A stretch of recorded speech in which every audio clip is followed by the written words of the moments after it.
Greetings to all. Beta Class 10.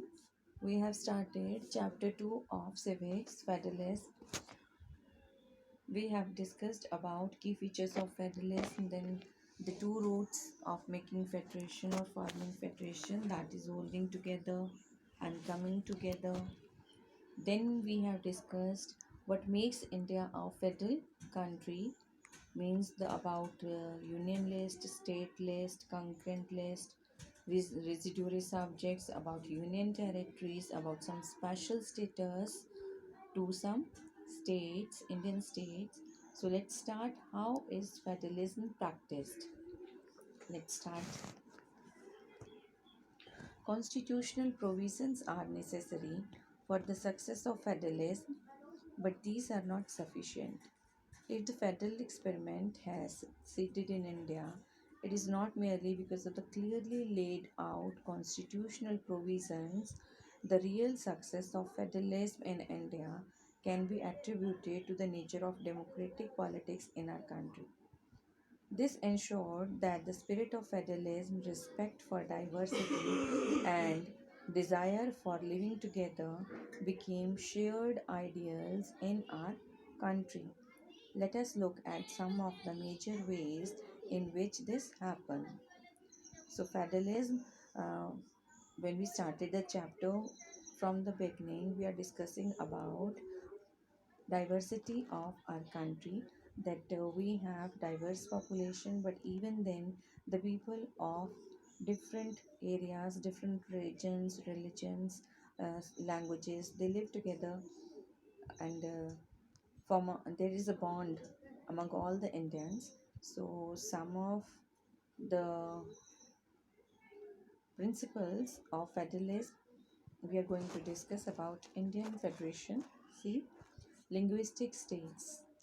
The creation of linguistic states was the first and a major test for democratic politics in our country.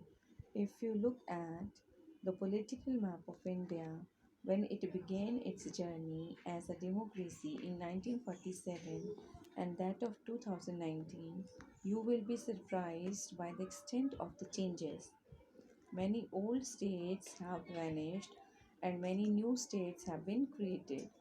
Areas, boundaries, and names of the states have been changed. It's quite true. We know that it was a challenge for our uh, leaders at the time when India got independence to form states on the basis of language. It was decided that the same language speaking people, they will be kept, or they would be kept in one state or one area. The main objective was to keep all the people tied to each other, or it was a kind of uh, arrangement in which the people belonging to one language, they were kept in one area, so that the people, they can have some kind of bond, some kind of belongingness with each other. So if we see the map at the time when India got its independence, we have discussed that there were more than 500 princely states there, and if we talk about languages, there are more than 1600 dialects in India. So how diverse country India is, we can see that if we see the map, then we find that many new states appeared on the map of India, on the political map of India, and many previous states, they vanished, and these names of some areas, they have also been changed. In 1947, the boundaries of several old states of India were changed in order to create new states.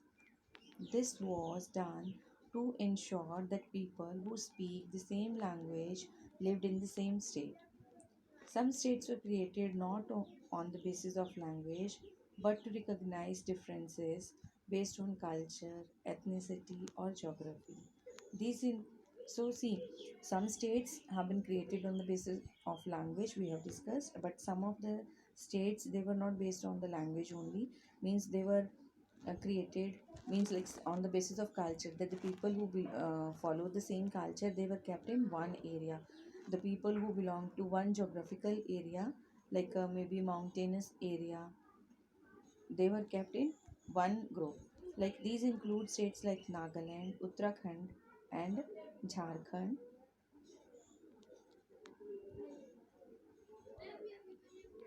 Hanji. So these the people of these states, uh, they are kept in one area just to uh, save their cultural diversity. Now the next page. Hanji. When the demand for the formation of states on the basis of language was raised, some national leaders feared that it would lead to the disintegration of the country. It also happened because, so let's, the central government resisted linguistic states for some time, but the experience has shown that the formation of linguistic states has actually made the country more united. It has also made administration easier. It was a fear in the minds of our leaders, our politicians, that uh, there was a division of the country on the basis of religion. But they fear that if there will be some more division on the basis of language, it can be a fatal one for the unity of the country. But it proved more successful, and the people they belonging to same language, when they were kept in one area, they became more united, and it also made the administration easier. Now language policy.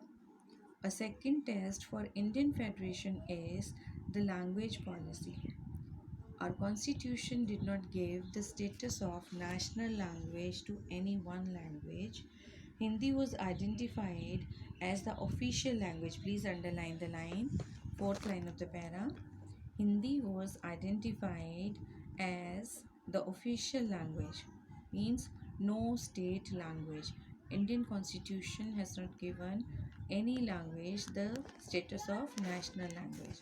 And Hindi was recognized as the official language. But Hindi is the mother tongue of only about 40% of Indians. Therefore, there were many safeguards to protect other languages. Beside Hindi, underline this also, beside Hindi, there are 21 other languages recognized as scheduled languages by our constitution. So if it they, how many languages are recognized by our constitution? 22. Or you can write in another way, besides Hindi there are 21. If we say along with Hindi, then it's 22.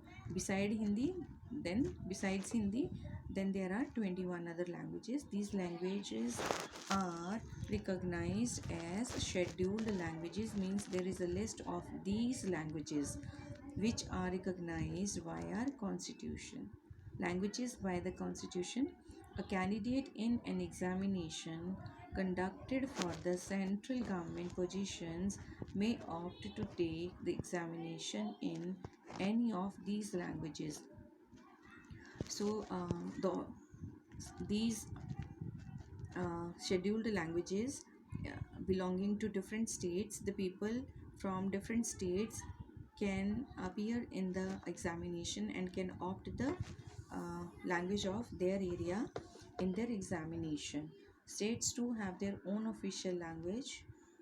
Much of the government work takes place in the official language of the concerned state. Mean all the states they have their state languages also, and all the work, all the official work of that particular state is done in their state language.